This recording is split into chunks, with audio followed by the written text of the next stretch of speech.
நான் வந்து சிட்டியில் பிறந்து வாழ்ந்து இருக்கிற ஒரு பொண்ணு. ஸோ எனக்கு அது பெரிய ஒரு சேலஞ்சாக இருந்துச்சு. எனக்கு மதர்ஹுட்னு சொல்கிற அந்த பியோரான கான்செப்ட் வந்து இந்த வயசில் எக்ஸ்ப்ளோர் பண்ணணும்னு இருந்துச்சு ஆஸ் அன் ஆக்டர். எனக்கு அது பெரிய ஒரு வாய்ப்பு இதில். இந்த படத்தில் எனக்கு அது பண்ண பர்ஃபார்மன்ஸும் இருந்துச்சு, ஸ்கோப்பும் இருந்துச்சு. அது மட்டும் இல்லை, ஸ்டோரி ரொம்ப அழகாக இருந்துச்சு. And I wanted to be a part of this film. மனச்சோர்வுறும் போதெல்லாம் மனைவி பக்கம் இருந்தால் கருகி போன கனவும் துளிர்விடும். அப்படி ஒரு நம்பிக்கை விதைக்கும் மனைவியாக மார்கழி திங்களில் வந்த தென்றல் காற்று, சோகம் விழுங்கும் முகம், சொர்க்கம் மறைக்கும் முகம் ரக்ஷனா அவர்களை பேச அழைக்கிறோம். 2 குழந்தைக்கு அம்மாவா யாருமே நடிக்க மாட்டேன்னு சொன்னாங்கல்ல, கதையை கேட்டு நடிக்க வந்திருக்காங்க. பெரிய வாழ்த்துக்கள். 2 குழந்தைல ஒரே ஒரு குழந்தை தான் இருக்குதுல. மேடையில் இருக்கிற எல்லாம் பெரியவங்களுக்கும் ப்ரெஸ் அண்ட் மீடியா சேனல்ஸ்க்கும் அனைவருக்கும் வணக்கம். நான் ரக்ஷனா. மருதம் என்னோட செகண்ட் படம். ரொம்ப ரொம்ப சந்தோஷமாக இருக்கேன். கடவுளுக்கு ஒரு பெரிய நன்றி. என்னை சப்போர்ட் பண்ண என்னோடய ஃபேமிலி அண்ட் ஃப்ரெண்ட்ஸுக்கும் ரொம்ப ரொம்ப நன்றி. என்னை தேடி என்னை நம்பி எனக்கு இந்த சான்ஸ் கொடுத்த கஜேந்திரன் சார் டைரக்டருக்கு, sir thank you so much for this opportunity. Sir first கதை சொல்லும்போது நான் வந்து ஆக்சுவலி எல்லாரும் கேட்குற ஒரு கேள்வி தான், எப்படி நீங்கள் ஒரு அம்மாவாக நடிக்கலாம் செகண்ட் படத்துலேயே வந்து. அதோட ஆன்சர் நான் அப்புறமா சொல்லிக்கிறேன். ஃபஸ்ட்டு நான் சார் பற்றி சொல்லணும். சார் வந்து எஸ்ஆர்எம்ல ப்ரொஃபஸர். சத்தியமாக நான் நினச்சேன் சார் ரொம்ப ஸ்ட்ரிக்டாக இருக்க போகிறாங்க, அடிக்கலாம் போகிறாங்க, திட்ட போகிறாங்க, என்னென்னமோ பண்ண போகிறாங்கன்னு. ஆனால் பட் சார் வந்து எனக்கும் சாரோட பாண்ட் வந்து ரொம்ப வேறு மாதிரி இருந்துச்சு. என்னென்னா எப்படின்னா, எனக்கு ஏதாவது சீனில் எப்போவுமே நான் கன்ஃபியூஸ்டாக தான் இருப்பேன். ஆனால் எனக்கு ஏதாவது கன்ஃபியூஷனில் ஏதாவது டவுட் இருந்துச்சுன்னா நான் சார்கிட்ட கேட்க மாட்டேன். ஒரு மாதிரி இப்படியே சாரை பார்ப்பேன். சார் எப்படின்னு தெரியாது, அது கண்டுபிடிச்சிருவாங்க. ஏதோ டவுட் இருக்குதுன்னு சொல்லி அப்படியே வந்து எனக்கு திரும்பவும் வந்து எல்லாமே எக்ஸ்பிளைன் பண்ணி தருவாங்க. And he made me feel really really comfortable. Thank you so much sir. Also thanks to the producer Arur Private Limited for giving me this opportunity. அப்புறம் விதாத் சார், சத்தியமாக செகண்ட் படத்துலேயே வந்து இந்த மாதிரி ஒரு சீனியர் ஆக்டர் கூட நடிக்க வாய்ப்பு கிடைக்கும்னு நான் கனவுல கூட பார்க்கல. But I am so grateful. He's an amazing actor on screen and off screen. சாரோட கிராஃப்டை தனியாக நம்ம இங்கே இருந்து பிஹைண்ட் த கேமரா நின்று பார்க்கும்போது அது ரொம்ப ரேராக இருக்கும். It's a beautiful experience. Sir கூட நடிக்க வாய்ப்பு கிடைச்சதில் I am so happy. And sir is an literally amazing ஆக்டரை நான் சொல்ல வேணாம். So thank you so much sir. அப்புறம் இதில் ஒர்க் பண்ண டிஓபி சார், ரொம்ப விஷுவல்ஸ் எல்லாம் ரொம்ப அழகாக இருக்கும். அந்த சின்ன ஊரை ரொம்ப அழகாக எடுத்திருப்பாங்க. And I love the visuals. Thank you so much sir. இதில் ஒர்க் பண்ண எல்லா technicians, light department, camera department, assistant directors எல்லாருக்கும் great hats off and thank you. ஏன்னா நம்ம இந்த படம் வந்து வெள்ளூரில் எடுத்தோம், சம்மரில் எடுத்தோம். எல்லாருக்கும் தெரியும் வெயில் எப்படி இருக்கும்னு. ஐயோ, அந்த வெயிலில் எல்லாரும் அவ்வளோ ஹார்ட் ஒர்க் பண்ணியிருக்காங்க. ஸோ அவங்க எல்லாம் இல்லைன்னா இந்த படம் கண்டிப்பாக இல்லை. So thank you so much to all of them. And of course music sir, music director. ஐயோ சார், என்ன சார், சான்ஸே இல்லை சார். ரொம்ப அழகாக இருக்குது. It's so beautiful. சாங்ஸ் எல்லாம் கேட்கும்போது என்ன சொல்கிறது, நம்ம படத்தில் என்ன இமோஷன்ஸ் கன்வே பண்ணியிருக்கோ அது சார் வேறொரு லெவலுக்கு எலிவேட் பண்ணியிருக்காங்க. அந்த emotions with his music and மேஜிக்கலாக இருந்துச்சு sir. Thank you so much. So coming back to the question, நீங்கள் எப்படி அந்த செகண்ட் படத்திலே ஒரு அம்மா கேரக்டர் பண்ணலாம்? ஸோ எனக்கு தெரிஞ்சு இது வந்து இங்கே இருக்கிற ஸ்டீரியோ டைப்பு தான் நான் நினைக்கிறேன். நிறைய ஆக்டர்ஸ் அண்ட் ஆக்ட்ரஸஸ் இது ஃபேஸ் பண்ணுறாங்க. ஆக்டர்ஸ் அண்ட் ஆக்ட்ரஸஸ் மட்டும் இல்லை, நம்ம சொசைட்டியில் இந்த மாதிரி வேறு மாதிரியான நிறைய ஸ்டீரியோ டைப்ஸ் இருக்குது. ஸோ இதெல்லாம் உடச்சிட்டு வேறு மாதிரி ஒன்று பண்ணணும்னு நினைக்கிற ஒரு ஆள் நான். ஸோ அதே மாதிரி சொல்லும்போது, அம்மானு சொல்லும்போது எல்லாருக்குமே ஒரு இமோஷன். ஸோ அப்படி வரும்போது நான் எல்லாம் வந்து என்னோட அம்மா மட்டும்தான் பார்த்து வளர்ந்துருக்கேன். இந்த ஊரில் இருக்கிறவங்க எப்படி அவங்கள குழந்தைய பார்த்துக்கிறாங்க, எப்படி டெய்லி பேசிக் ஆக்டிவிட்டீஸ் எல்லாம் பண்ணுறாங்க எதுவுமே எனக்கு தெரியாது. நான் வந்து சிட்டியில் பிறந்து வாழ்ந்து இருக்கிற ஒரு பொண்ணு. ஸோ எனக்கு அது பெரிய ஒரு சேலஞ்சாக இருந்துச்சு. எனக்கு மதர்ஹுட்னு சொல்கிற அந்த பியோரான கான்செப்ட் வந்து இந்த வயசில் எக்ஸ்ப்ளோர் பண்ணணும்னு இருந்துச்சு ஆஸ் அன் ஆக்டர். எனக்கு அது பெரிய ஒரு வாய்ப்பு. இதில் இந்த படத்தில் எனக்கு அது பண்ண பர்ஃபார்மன்ஸும் இருந்துச்சு, ஸ்கோப்பும் இருந்துச்சு. அது மட்டும் இல்லை, ஸ்டோரி ரொம்ப அழகாக இருந்துச்சு. And I wanted to be a part of this film. And Marutham ஒரு சின்ன விஷயம் ரொம்ப பியூட்டிஃபுல்லி, ரொம்ப சினிமேட்டிக்லி அண்ட் கமர்ஷியலி எடுத்திருக்காங்க. And I'm so grateful to be a part of this film. கண்டிப்பாக எல்லாரும் October 10th தியேட்டரில் வந்து பார்க்கணும். எங்களை எல்லாரும் சப்போர்ட் பண்ணணும். தேங்க்யூ, நன்றி.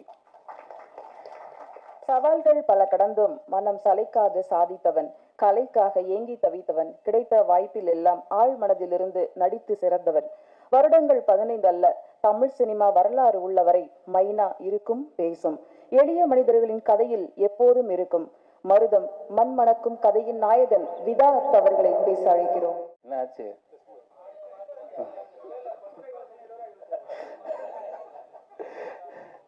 இங்கு வருகை தந்திருக்கும் பத்திரிகை, தொலைக்காட்சி, ஊடக நண்பர்களுக்கு என்னுடைய பணிவார்ந்த வணக்கம்.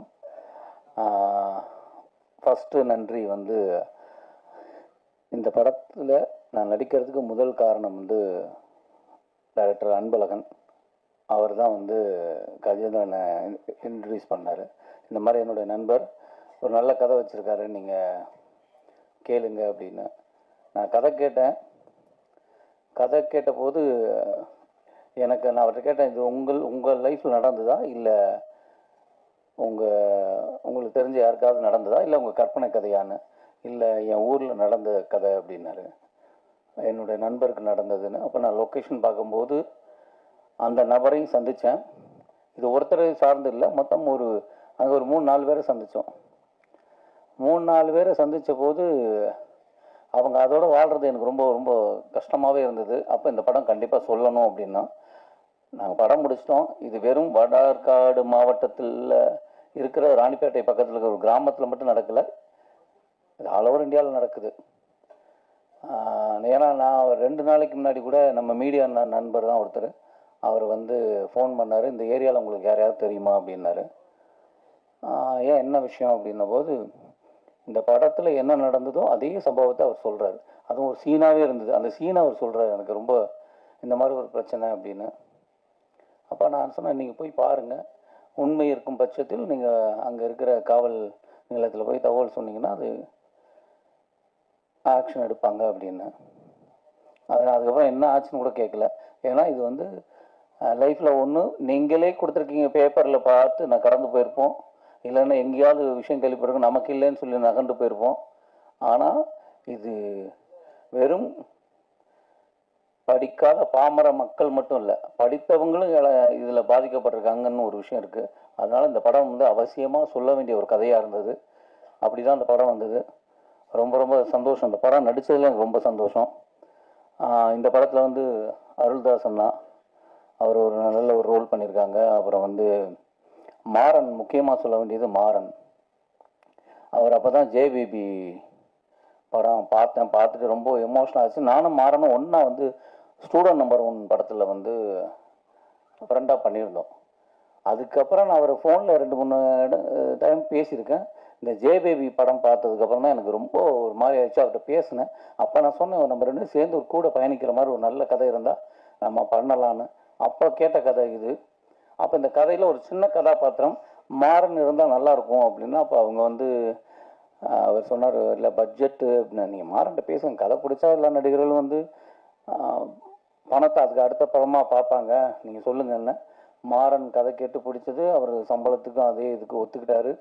வந்து நாங்கள் பேசி சில விஷயங்கள்லாம் அங்கே ரொம்ப பிரமாதமாக நடந்திருக்கு. மாறன் வந்து ஜெயபேபி மாதிரி இதுலேயும் அவர் எவ்வளோ காமெடி பண்ணுறாரோ அதே நேரம் நம்மளை கலங்கவும் வச்சுருவார். ரொம்ப பிரமாதமாக பண்ணியிருக்காரு. அதனால் மாறனன்னாக்கு வந்து இந்த டயத்தில் நான் இன்னைக்கு வரல,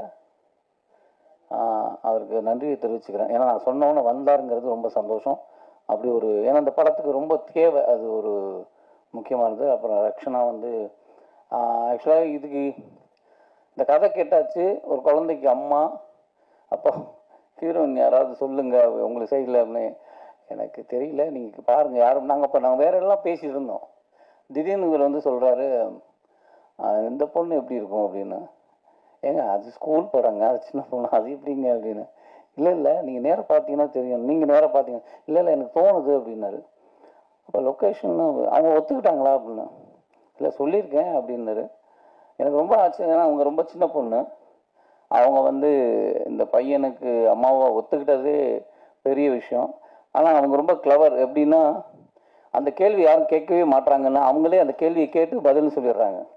ரொம்ப க்ளீனாக வந்து ரெண்டாவது படத்துலேயே நான் தாயார் நடிக்கிறது அப்படின்னு யாராவது கேட்பீங்க, இதுக்கு முன்னாடி இன்டர்வியூவில் யாராவது கேட்பேன்னா நீங்கள் கேட்குறீங்க அப்படின்னு அவங்க அந்த கேள்வியும் கேட்டு அதுக்கு ஒரு பதிலையும் சொல்லிடுறாங்க. ரொம்ப ஏன்னா அந்த தாட் இருக்குல்ல, ஆக்டிங்க்கு வந்து நம்ம ஆக்டர் அவ்வளோதான், அது இந்த இதுதான் பண்ணணும் அதுதான் பண்ணல, ஆக்டர் நம்ம பிடிச்சிருந்தா பண்ணணுங்கிற ஒரு விஷயம். அவங்க வந்து அவங்க அப்பா அவங்க அம்மா எல்லாம் வந்திருந்தாங்க.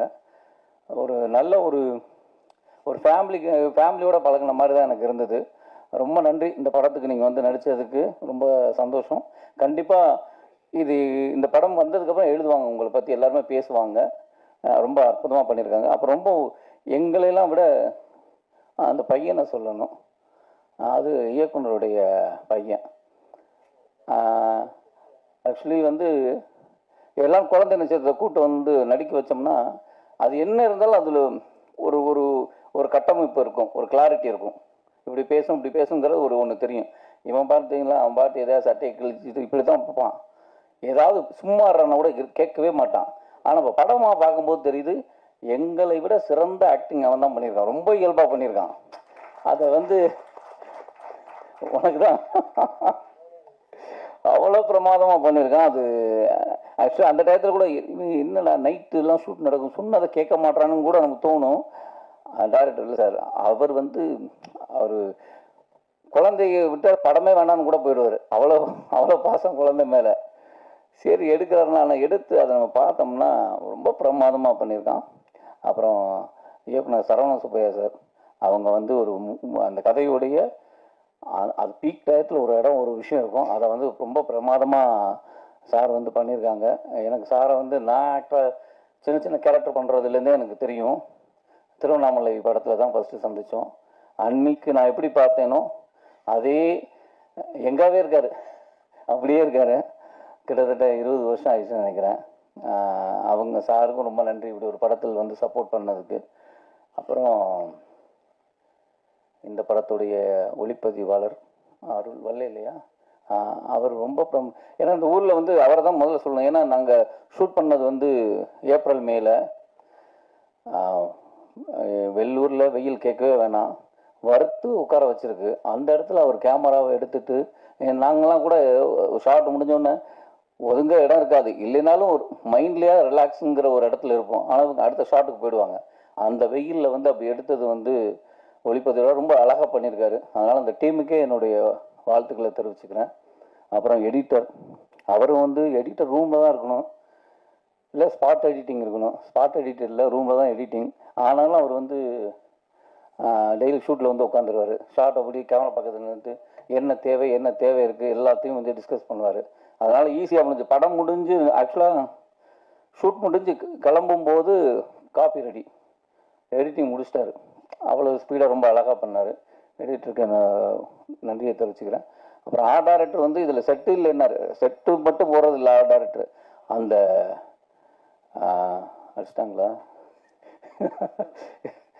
செட்டு மட்டும் இல்லை, அதை வந்து ரொம்ப இயல்பு மாறாமல் அந்த ஊரில் இருக்கிற சின்ன விஷயங்களுக்கு மாறாமல் கரெக்டாக அந்த இடத்துல வைக்கிறது இருக்குல்ல, ப்ராப்ஸு வேறு இடத்துல இருக்கும், அதை அந்த வீட்டுக்கு கொண்டு வரணும், இல்லை இங்கே இருக்கிறது தேவையில்லை அப்படிங்கிறதெல்லாம் இருக்குல்ல, இதெல்லாம் பண்ணுறது ஒரு பெரிய ஒரு ஆர்ட்டோட வேலை. அது ரொம்ப அழகாக பண்ணார் தாமு சார். அதனால் அவருக்கும் என்னுடைய நன்றியை தெரிவிச்சுக்கிறேன். சாரி அவங்க இல்லை, அவங்கெல்லாம் வந்து நானும் அப்படி தான் இருந்தேன். யாராவது ஒரு மேடையில் ஒரு சின்ன ரோல் பண்ணால் நம்மளை கவனிக்க மாட்டாங்களா அப்படிங்கிறது. அவங்க வந்து கூப்பிட்டோன்னே வந்திருந்தாங்க. ரொம்ப நன்றி, ஆடியோ ஃபங்க்ஷன் வந்ததுக்கு ரொம்ப நன்றி. ஆக்சுவலாக அவங்க அந்த படத்துலேயும் நடிச்சிருந்தாங்க. அதிலே கேட்டேன், அன்பழகன் சார் படத்தில் நான் நடிச்சிட்ருக்கேன், அந்த படத்துலேயும் அவங்க ரோல் பண்ணியிருந்தாங்க. ரொம்ப ஒரு சீன் தான் பண்ணாங்க, ரொம்ப செம்மையாக பண்ணியிருந்தாங்க. யாரும் கேட்டாமல் இந்த படத்தில் நான் சொல்ல, அவர் டைரக்டரே அதில் ஒர்க் பண்ணதுனால கூப்பிட்டுருந்தாங்க. இந்த படத்துலேயும் ஒரு நல்ல ரோல், ரொம்ப எமோஷ்னலாக ரொம்ப நல்லா பண்ணியிருந்தாங்க. கண்டிப்பாக உங்களுக்கு ஒரு ஃபியூச்சர் கண்டிப்பாக இருக்குது. இல்லை எனக்கு தேங்க்ஸ் இல்லைங்க, டைரக்டர் தான். அதனால் அவங்களுக்கு நன்றி. அப்புறம் இந்த விழாவின் நாயகன் எங்கள் இசையமைப்பாளர், ரொம்ப பிரமாதமான, ஏன்னா ஆக்சுவலாக என்றாவது ஒரு நாள் வந்து தலைவர் பிச்சை எடுத்திருப்பார். அவ்வளவு விருதுகளுக்கும் காரணம் வந்து அந்த பின்னணி இசை. ஏன்னா ஒரு என்னதான் நடித்தாலும் அந்த கோர்வையை அழகாக வந்து பின்னணி இசை சேர்க்கறதில்ல. பாடல் தலைவன் பிச்சிருவார், ஆனால் அந்த பேக்ரவுண்ட் மியூசிக் தான் ரொம்ப பிரச்சனையான விஷயம். அது ரொம்ப அழகாக கையாண்டிருந்தார். இந்த படத்துலையும் நானும் படம் பார்க்கணும்னு கேட்குறேன் தலைவா. அவர் நீங்கள் நேராக வெள்ளித்திரையில் காண்கன்னே சொல்லிட்டு இருக்கிறாரு. நான் இன்னும் படம் பார்க்கல. ஆனால் எனக்கு தலைவர் மேலே ஒரு நம்பிக்கை. ஏன்னா இதில் வந்து ஒரு டீசர்னு ஒரே ஷாட் ஒன்று பண்ணியிருப்போம், சும்மா நடந்து வரதை. அது வந்து அந்த ஷார்ட்டை பார்த்துட்டு 1000 பேர் அதுக்கு எனக்கு ஃபோன் பண்ணிக்கிட்டே இருக்காங்க, மெசேஜ் பண்ணிட்டு இருக்காங்க, ரொம்ப கதையே சொல்கிறாங்க. அப்போ அது சொல்கிறதுக்கு ஒரு காரணம்னா தலைவருடைய பேக்ரவுண்ட் மியூசிக், அதில் போட்ட ஒரு சின்ன விஷயங்கள். ரொம்ப நன்றி தலைவா, இந்த மாதிரி சின்ன படங்களுக்கு சப்போர்ட் பண்ணது ரொம்ப சந்தோஷம். அப்புறம் நான் வந்து ஊரில் வந்து நான் அங்கே உள்ள அவர் ஃப்ரெண்டு மேனேஜர்னு நினச்சேன், நீதி. ஆனால் அவர் கவிஞர்னு இப்போ தான் தெரியுது. திடீர்னு இன்னைக்கு வந்து ஏற்றுறாங்க. ரொம்ப பிரம தலைவா, உங்களை அங்கே பார்த்தோம், ஆனால் நீங்கள் பாட்டு எழுதுவீங்கன்னு தெரியாது, ரொம்ப பிரமாதமாக எழுதியிருக்கீங்க. நான் கூட நீதி எங்கே அவரை காணணும்னு நினச்சானு எனக்கு உண்மையிலே சர்ப்ரைஸ். இல்லை எனக்கு முன்னாடி ஏதாவது சொல்லியிருக்கீங்களா, எனக்கு அதுவும் ஞாபகம் இல்லை. சொல்லியிருந்தாலும் ஞாபகம் இல்லை. ஆனால் எனக்கு பயங்கர சர்ப்ரைஸு. அங்கே ஷூட்டிங்கில் இருப்பார் அவர். ஸோ ஊருக்காரர்னு நினச்சேன். இங்கே வந்து அவர் அங்கேருந்து பாடல் எழுத ஆரம்பிச்சேன் நினைக்கிறேன். ரொம்ப பிரமாதம். நன்றி கவிஞர் நீதிக்கு என்னுடைய நன்றியை தெரிவிச்சுக்கிறேன், வாழ்த்துக்கள். அப்புறம் என்ன விட்டேன்,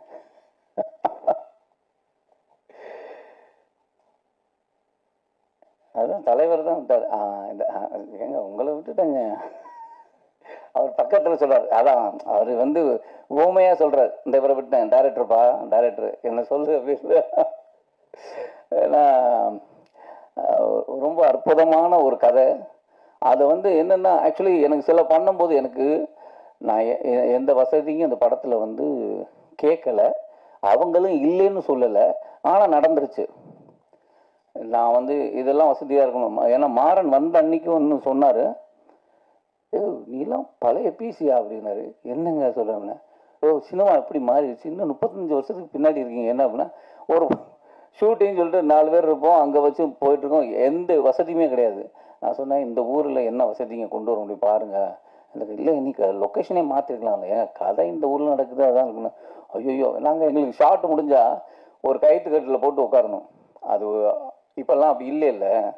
அது வந்து நம்ம ரெஸ்ட் ரூம் போகணும்னா இங்கேருந்து பைக் எடுத்துக்கிட்டு எங்கேயாவது போகணும். ஏன்னா இப்போ எங்கேயாவது ஓரமாக போகலாம் வச்சுங்களேன், அங்கே பார்க்குற ஒரு 10 பேர் அவர் நடிகர் இல்லை அப்படின்னு உட்காந்து நம்ம பக்கத்தில் நிற்போம், நம்ம பின்னாடியே போனால் பின்னாடியே வருவாங்க. அது ஒரு பிரச்சனை இருக்குது. சாப்பிட போகணும் இல்லை ஏதாவது வேணும்னா அந்த ஊரில் கிடைக்கிற 4 பொருள் தான், அதுதான் சாப்பாடு. அந்த 30 நாள் வந்து நீ எப்படி ஒத்துக்கிட்ட, ரொம்ப கஷ்டம் அப்படின்னா, நீ ஒத்துக்கிட்டதுனா நாங்களும் ஒத்துக்கிட்டோம், ஹீரோவே இப்படி தான் இருக்கிறாரு, நாங்கள் மட்டும் என்ன அப்படின்னு. இல்லை ஒரு நல்ல கதைக்கு அப்போ நான் மட்டும் இல்லை, நம்மளை விட்டுருங்க, டெக்னீஷியன் வந்து அத்தனை பேரும் யூனிட்டே அங்கே தானே இருந்தது. அது உண்மையில ஆக்சுவலாக நான் தான் சொல்லுவேன், எல்லாரும் கிடைக்கிற ஒரு வாய்ப்பு, எல்லா வசதியும் இருந்துட்டு நம்ம ஒரு இடத்துல போய் அந்த ஒரு வாழ்க்கை வாழ்கிறது இருக்குல்ல, அது நடிகனுக்கு கிடைச்ச ஒரு வரப்பிரசாதம் நினைக்கிறேன். எனக்கு கிடைச்ச ஒரு வாழ்க்கை அது. ஒரு 25 நாள் வந்து ராணிப்பேட்டையில் அவங்க வாழ்க்கையாக வாழ்ந்தது. அப்படி ஒரு வாய்ப்பு கொடுத்த கஜேந்திரன் சாருக்கு நன்றி. இந்த படத்தில் வந்து அவர் இப்படி இருக்க மாதிரி தான் அப்படி இருப்பார், யாராவது உழைச்சிருக்காரு. நான் தான் சொன்னேன் என்னென்னா சில விஷயங்கள்லாம் ஏன் இதெல்லாம் தேவையை எடுக்கலான்னு. அவர் ஒரு பட்ஜெட் ஒன்று கோடு போட்டார் இந்த ப்ரொடியூசர்கிட்ட வந்து, ஏன்னா இது சின்ன பட்ஜெட்டு அப்படின்னு சொல்லி கூட்டிகிட்டு வந்து அதை வந்து என்னமோ அவர் பாக்கெட்லேருந்து எடுக்கிற மாதிரியே தான் உட்காந்து வேலை பார்த்தாரு. அதனால் சில விஷயங்கள் வந்து இது போகலாமேங்கும்போது அது மாட்டல, இல்லை சார் இது எனக்கு தெரியும் சார், இந்த கதைக்கு இது போதும், இந்த கதை இது சொல்லும் அப்படிங்கிறத ரொம்ப தெளிவாக ஒரு கிராஃப் போட்டு படம் எடுத்திருக்காரு. கண்டிப்பாக இந்த படம் வந்து என் லைஃப்பில் என் வரிசையில் நல்ல படங்களில் இந்த படம் ஒன்றா இருக்கும். ஆனால் இது வந்து எனக்கு வியாபார ரீதியாக அது பெருசாக இருக்கணும். ஏன்னா அந்த அர்வர் பிரைவேட் லிமிடெட் வந்து இதுக்கு அடுத்து, ஏன்னா இந்த கம்பெனி வந்து எனக்கே 2-3 கதைகள் சொல்லியிருக்கு, எனக்கு இல்லை, இவங்கள்ட்ட 2-3 கதைகள் இந்த மாதிரி யதார்த்தமாக உண்மை சம்பவங்களை வச்சுருக்காங்க. அவங்கெல்லாம் அந்த படம் எடுக்கணும்னு ஆசைப்பட்றாங்க. அவங்களுக்கு இந்த படம் ஓடுனா அடுத்த படங்கள் நல்ல படங்களாக இருக்கும், ரொம்ப நல்ல கதைகளாக இருக்கும். அதனால இந்த படம் வந்து கண்டிப்பாக ஒரு பெரிய சக்ஸஸ் ஆகணும். அதுக்கு உங்களுடைய சப்போர்ட் தேவை. இப்படி ஒரு படத்தில் என்னை ஜாயின் பண்ணதுக்கு இந்த டீமுக்கு, இந்த தயாரிப்பாளர் எல்லாருக்கும் என்னுடைய நன்றியை தெரிவிச்சுக்கிறேன். தேங்க்யூ.